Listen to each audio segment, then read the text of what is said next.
আমার আব্বু কখনো আমারে মানে কোনো কিছু কোনো কষ্ট দেয় না।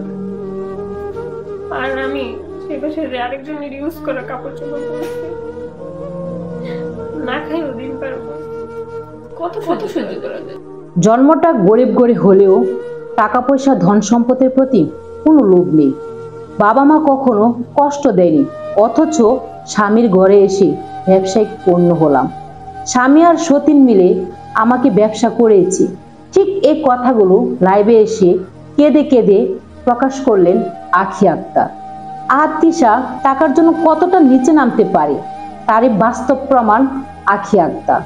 সতীন মেনে কোনো নারী সংসার করবে না, তাও আমি সংসারটা কন্টিনিউ করতে চেয়েছিলাম, কিন্তু স্বামী আমাকে বানিয়েছে ব্যবসায়িক পণ্য। তো ভিউয়ার্স, বাকি কথাগুলো আমরা আখির মুখ থেকে শুনে নিই। সারাদিন না খায় পার করতাম, ইউজ করা জামা কাপড় পরতাম। 7 মাসে একটা দিন বাবার বাসায় যায়নি, একটা দিন বাবার বাসায় যায়নি। ঘর মুছবে কে, উঠান ঝাড়ু দিবে কে, তরকারি কোটাকাটা করে দিবে কে, কাপড় চোপড় ধুইবে কে? আর ওই বাবার আমি কষ্ট দিছি, ওই মারে কষ্ট দিছি, ওই একটা মানুষের উপর নির্ভরশীল হয়ে। সে আমি থাকা অবস্থায় কেন আমি ঘুমায় গেলে আমার আড়ালে ওই মেয়েটার সাথে কথা বলি। তারপরে এক্স গার্লফ্রেন্ড, আমি তার একা একা আসিনি। আমাকে যদি আপনার ছেলে যদি না নিয়ে আসতো, আমি তার একা আসতাম না। একা আমি কি কারো ঘাড়ের উপরে উঠে যেতে পারতাম? পারতাম। সতীন নিয়ে যে আসি, যদি না থাকতে পারতাম তাহলে কিন্তু এতদিন অবশ্যই মানে কিছু একটা হইতো, এটা কিন্তু আপনারা দেখতেন। যদি নাই থাকতে পারতাম, আমার মানে এখানে এসে একটা কথা বলতে ইচ্ছে করতেছে কি, আমি যে আগে যে সংসার করছি না, ওইখানে আমার শাশুড়ির সাথে আমার বন্ডিংটা ছিল সতীনের মতো। আর এখানে আমার সতীনের সাথে আমার বন্ডিংটা হইতেছে শাশুড়ির মতো। আর আমার হাজবেন্ড আমার যথেষ্ট পরিমাণ ভালোবাসে। আর সতীন তো অমায়িক। একটা শাশুড়ির থেকে আমার মনে হয়, মানে এটা তো আমি কার ব্যক্তিগত মতামত আমি জানি না, কিন্তু আমার মনে হয় একটা শাশুড়ির থেকে একটা সতীন অনেক ভালো। সতীন যতটুকু টেক কেয়ার করে শাশুড়ি করবে না। শাশুড়ি কাঁদবে, শুধু ছেলের জন্য কাঁদবে, ছেলের বউর জন্য কাঁদবে না। আসসালামু আলাইকুম। আপনারা অনেকেই জানতে চাচ্ছিলেন যে আমার কি ডিভোর্স হয়েছে কিনা, কেন আমি বিবাহিত ছেলেকে বিয়ে করেছি, আমার প্রিভিয়াস লাইফে কি কি হয়েছে। আজকে সবকিছুর অ্যান্সার দিব। আপনাদের এত এত কমেন্ট, এত এত মেসেজ, মানে এত পরিমাণে আপনারা কমেন্ট করছেন আর এত পরিমাণে মেসেজ দিয়েছেন, তার কারণে আর কি এই ভিডিওটা। তো ফার্স্টে থেকে বলি, আমার ফার্স্ট একটা কথা বলে নিই যে আমার বিয়ে হয়েছিল, আমার সংসার জীবন ছিল 7 মাস, তারপরে আমার ডিভোর্স হয়েছে। এখন ফার্স্টে থেকে বললে আপনারা সম্পূর্ণটা বুঝতে পারবেন। তো ফার্স্টে থেকে আমার হাজবেন্ডের সাথে আমার পরিচয় হয়েছিল একটা এফবি পেজ থেকে। তো এখানে কমেন্ট বক্সে টুকটাক কথা বলতে বলতে দেন আর কি ইনবক্সে আর কি কথা বলা শুরু হয়। তো আমার হাজবেন্ডের সাথে যখন আমার পরিচয় হয়, তখন আমার হাজবেন্ড মানে ওর এক্স হাজবেন্ড ওর বায়োডাটা আর কি যা আমাকে বলছে, আমি আমার বিয়ের পর অনেক কিছুই তার মিল খুঁজে পাইনি। যখন পরিচয় হয় তখন আর কি ও আমাকে বলছে যে ও ব্যবসা করে, কারের মানে রেন্টে কারের বিজনেস আছে। তা আমিও ভাবছি যে আসবে, কারণ একটা ছেলে মানুষের মানে কি কর্ম করতেছে এটা খুবই জরুরি, যে একটা ছেলে বিয়ের পর তার ওয়াইফরে ভরণ পোষণ দিয়ে রাখতে পারবে কিনা, এটাই কিন্তু মেইন। হোক সে বেশি টাকা কামাক বা অল্প টাকা কামাক। কিন্তু আমার হাজবেন্ড আমার সাথে শুরুতেই মানে এক্স হাজবেন্ড আমার সাথে শুরুতেই মিথ্যে কথা বলছে। তো যাই হোক, আমি মানে পুরোটা বলতেছি যে ও নাকি রেন্টে কারের ব্যবসা আছে, দেন মানে ওদের নিজেদের বাড়িঘর আছে, নিজেদের বাসা, মানে অনেক কিছুই বলছে, কিন্তু তার মধ্যে বেসিক যা এগুলো আর কি আমি বলতেছি। তো দেন আস্তে আস্তে আমাদের কথাবার্তা শুরু হলো। ফার্স্টে আমি রিলেশনে মানে আগাইতে চাইতেছিলাম, কিন্তু আমার হাজবেন্ড এক্স হাজবেন্ডের সাথে আমার মানে ওইরকম ভাবে মানে কথা বলতে বলতে একটা পর্যায়ে আমার মনে হয়েছে যে না, রিলেশনটা করি, আমার জন্য মনে হয় মেবি ভালো হবে, এটা আমার মনে হয়েছে।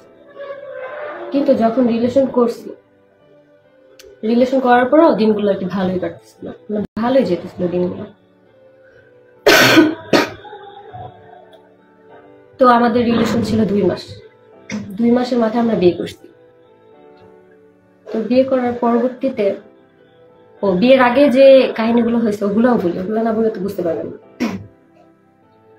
তো 2 মাস পরে আর কি আমরা বিয়ের ডিসিশন নিয়েছিলাম, মানে আরো বেশ কিছুদিন পর, কিন্তু ভাবতেছি যে না, তাড়াতাড়ি করে ফেলে ভালো। আর তার মধ্যে আমার বাসা থেকেও, আমার ফ্যামিলি থেকেও বিয়ের জন্য অনেক প্রেশার দিতেছিল।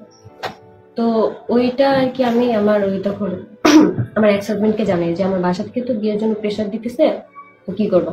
তো বলতেছে যে আমার বাসায় আর কি আমি বলি, দেন আর কি তোমাদের বাসায় যাই, তোমার দেখে আসি। তো ঠিক আছে, ও যেই কথা ওই কাজ। তো আমাদের বাসায় আসবে এরকম আর কি আমার সাথে কথা হইতেছে যে আমাদের বাসায় ওনারা, ওনার মা, বোন, দুলা ভাই আর উনি আসবে আমাকে দেখতে। তো তার কথাবার্তার মধ্যেই আমরা একদিন মিট করি, মানে আমাদের বাসায় তারা আসবে দেখতে, এটা আর কি তার কয়েকদিন আগে আমরা মিট করি। তো ওই মিট করার আগের দিন আমি ওর একটা এফবি পাসওয়ার্ড নেই, মানে হঠাৎ করে এমনি। তো নেওয়ার পর আর কি দেখতে পারি যে ওর গায়ে হলুদের ছবি। তো আমি ভাবছি কি যে ওইটা মেবি ওই যে অনেকে আছে না জন্মদিনের সময় মানে গায়ে হলুদ করে, বা অনেক অকেশন আছে যে গায়ে হলুদটা আগে করে, মানে অনেক ফ্যামিলিতে করে। আমি ভাবছি কি ওইটাই সম্ভবত মেবি। তো আমি আর কিছু জিজ্ঞেস করিনি। কিন্তু রিলেশনের শুরুতেই ও আমাকে বলতো কি আমার লাইফে একটা বড় অ্যাক্সিডেন্ট আছে, একটা মেয়ের সাথে রিলেশন করছে। আমি ভাবছি কি ওই মেয়েটা ওরে মানে ছেড়ে চলে গেছে, এটাই বড় অ্যাক্সিডেন্ট। খালি বলতো যে আমার লাইফে একটা বড় অ্যাক্সিডেন্ট আছে, এটা তোমাকে পরে বলবো পরে বলবো, এটা কখনো বলেনি। তো ওই ছবিটা আমি ওই দিন দেখার পরে আমি ভাবছি যে হয়তো ওর গায়ে হলুদ। তো আমি যখন ওরা আস্ক করছি যে তোমার কি বার্থডের সময় তোমার গায়ে হলুদ হয়েছিল, তারপর বলে কি যে কেন, আমি বলছি যে তোমার আইডিতে আমি এরকম এরকম পিক দিয়েছি, গায়ে হলুদ মানে গায়ে হলুদ তোমাকে হলুদ দিতেছে স্টেজে বসে এরকম, কিন্তু এখানে তো তুমি একা। আমি আবার মানে ওইভাবে যদি আমি যে ছবিগুলো দেখছি ওইখানে যদি আরেকটা মেয়ের ছবি দেখতাম তাহলে ব্যাপারটা অন্যরকম না ইয়া, কিন্তু আমি শুধু ওর একার ছবিই দেখছি, মানে মেসেঞ্জারে কে যেন দিয়েছে মনে হয় সেন্ড করছে, এই টাইপের কিছু। তো আমি ওকে জিজ্ঞেস করার পরে বলতেছি যে আমি তোমাকে বলছিলাম না আমার লাইফে একটা বড় অ্যাক্সিডেন্ট আছে, আমি বলবো তোমাকে। তো ওই দিন রাত্রে আর কি আমি রাগ করে আছি যে কি বলবো, কি এমন কিছু যে বলবো। তো বলে না, ফোনেও বলতেছে না, মিট করার পরে নাকি বলবো। তো গেলাম মিট করতে তারপরের দিন। আমি মানে লিটারলি মানে কথাটা শুই না আমি অবাক হয়ে গেছি যে রিলেশনের 2 মাস পরে সে বলে যে আমার আগে বিয়ে হয়েছিল, আমি ম্যারিড, ডিভোর্স হয়েছে আর 2 বছর আগে। মানে আমি শুই না, মানে এমন ভাবে শকড হয়েছি যে এই কথাটা আমার কাছে কেন লুকাইছে। আমি যদি ওই ফেসবুকে ওই ছবিটা যদি না দেখতাম তাহলে সে আর আমাকে বলতোই না, আমার মনে হয় না যে বলতো। ওইটা দেখার পরে আক্স করার পরে সে আমার বলতেছে। তো তার আপন খালতো বোনের সাথে তার বিয়ে হয়েছিল, কিন্তু ওই বিয়ের পরপরই ডিভোর্স হয়ে যায়। কেন ডিভোর্স হয়েছে এটা ওনার ফ্যামিলি আর তার ওই বোনের ফ্যামিলি ভালো জানে। তা আমি তো এখানে উপস্থিত ছিলাম না, আমি জানিও না। আমার যতটুক মানে বলছে ঠিক ততটুকুই আমি জানি। ওই কথাটা শুই না আমার এত পরিমাণে খারাপ লাগছে, মানে ওই দিন এমন একটা মানে পর্যায়ে চলে আসছে যে আমার আর 2-1 দিন পর আমার দেখতে আসবে। তার আগে শুনি জমেট। এখন আমি বাসায় আমি বলছি ওর কথা, ওর ছবি দেখাইছি, পছন্দ করছে, সবকিছুই ঠিক আছে। এখন আমি বাসায় যাই কোন মুখ নিয়ে বলবো যে আমার হাজবেন্ড মানে এক্স হাজবেন্ডের আগে একটা বিয়ে হয়েছিল।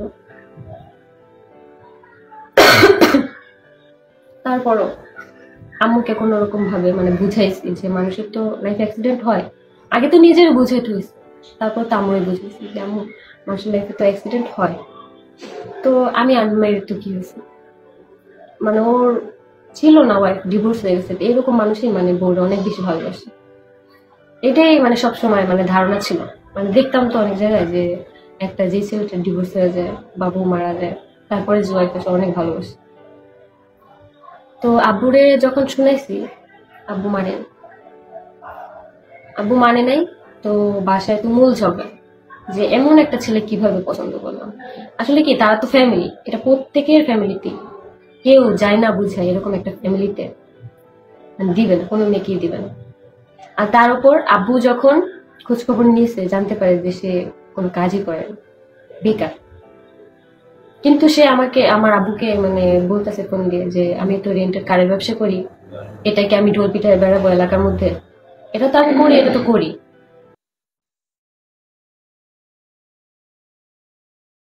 তো গাইস, আমি আমার ব্যক্তিগত দিক থেকে আমি একটা কথাই বলতে চাই, প্রয়োজনে প্রয়োজনে 7 দিন না খেয়ে থাকবেন, তারপরও আখির মতো এই ভুলটি করবেন না।